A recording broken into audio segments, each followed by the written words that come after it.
बड़ी खबर आपको बता दें महाराष्ट्र से, जहां एआईएमआईएम के चीफ असदुद्दीन ओवैसी की रैली में औरंगजेब के नारे लगने की बात सामने आ रही है। ओवैसी कल शाम बुल्ढाना में रैली कर रहे थे, तभी औरंगजेब के नारे लगना शुरू हो गए। यह खबर सामने आने के बाद पुलिस अब जांच में जुट गई है। बुल्ढाना में रैली में विवाद हुआ है। महाराष्ट्र के बुल्ढाना में एआईएमआईएम के प्रमुख असदुद्दीन ओवैसी रैली कर रहे थे और एकदम से औरंगजेब के नारे लगने लगे। हालांकि पुलिस इस पूरे मामले की जांच कर रही है। इस रैली की तस्वीरें भी हम आपको दिखा रहे हैं कि कैसे ओवैसी की रैली में औरंगजेब के नारे लगने लगे। दोस्तों और बुजुर्गों, तीसरी बात यह है, तीसरी बात सुनिए अभी। तीसरी बात यह है, नहीं सुनो, हाँ रहेंगे। दोस्तों और बुजुर्गों, तीसरी बात यह है, तीसरी बात सुनिए अभी। तीसरी बात यह है, नहीं सुनो, हाँ रहेंगे। और इसी पर ज्यादा जानकारी के साथ हमारे सहयोगी मृत्युंजय हमारे साथ जुड़ गए फोन लाइन पर। मृत्युंजय, औरंगजेब का नाम महाराष्ट्र की राजनीति में पहले भी सामने आता रहा है, सुर्खियां बटोरता रहा है, और अब एक बार फिर एआईएमआईएम के अध्यक्ष असदुद्दीन ओवैसी जब रैली कर रहे थे तो औरंगजेब के नारे लगने लगे। इसके कई मायने निकाले जाएंगे। निश्चित रूप से न केवल औरंगजेब के नाम पर जमकर महाराष्ट्र में राजनीति होती है, बल्कि पिछले महीने और पिछले दिनों हमने देखा कि महाराष्ट्र के कई जिलों में दंगे भी हो चुके हैं, हिंसक झड़प भी हो चुकी है, तोड़फोड़ आगजनी भी की घटना सामने हुई थी। कल महाराष्ट्र के बुल्ढाना जिले में असदुद्दीन ओवैसी की सभा थी और सभा में जब वो भाषण कर रहे थे तो उन्हीं के सामने नीचे जो लोग थे वो नारे लगा रहे थे, औरंगजेब जिंदाबाद और जब तक सूरज चांद रहेगा औरंगजेब का नाम रहेगा, इस प्रकार के नारे लगा रहे थे। हालांकि असदुद्दीन ओवैसी ने मंच से कोई इस पर प्रतिक्रिया नहीं दी, वो शांति रहने के लिए कह रहे थे। पर इस वीडियो का संज्ञान बुल्ढाना पुलिस ने लिया है और इस वीडियो की जांच की जा रही है और यह भी देखा जा रहा है कि कौन लोग थे जिन्होंने नारेबाजी की और उनका मकसद क्या था। और हालांकि साथ ही साथ पुलिस जो लॉ एंड ऑर्डर है उसको लेकर भी सतर्क है, पर पुलिस के नजर में संज्ञान में ये वीडियो आया जिस पर लेकर वो जांच कर रही है। राजनीतिक प्रतिक्रिया कोई सामने आई है क्या अभी मृत्युंजय इसको लेकर?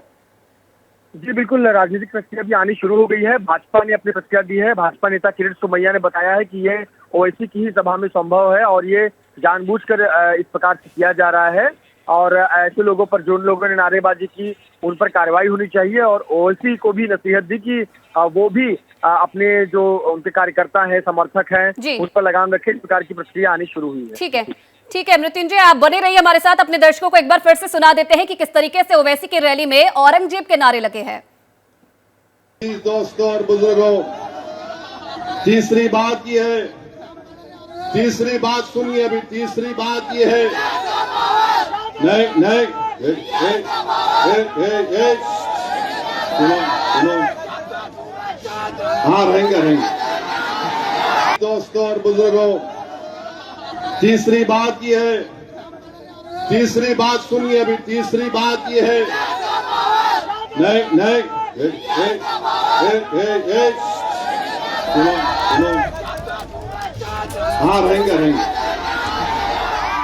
औरंगजेब के नारे जब लग रहे थे तो ओवैसी सभी को शांत करने की कोशिश कर रहे थे। उन्होंने इस पर कोई प्रतिक्रिया नहीं दी है, लेकिन स्वाभाविक सी बात है कि इस पर राजनीतिक प्रतिक्रियाएं आना शुरू हो चुकी हैं। बीजेपी से राजीव जेटली जी हमारे साथ जुड़ गए हैं। राजीव जी, सभा चल रही थी असदुद्दीन ओवैसी की, औरंगजेब के नारे लगने लगे, कैसे देखते हैं आप इसको? देखिए, आपने दो नाम लिए हैं। ओवैसी साहब की सभा में आप कौन से नारे की उम्मीद करते हैं? कौन सा नारा लगना चाहिए?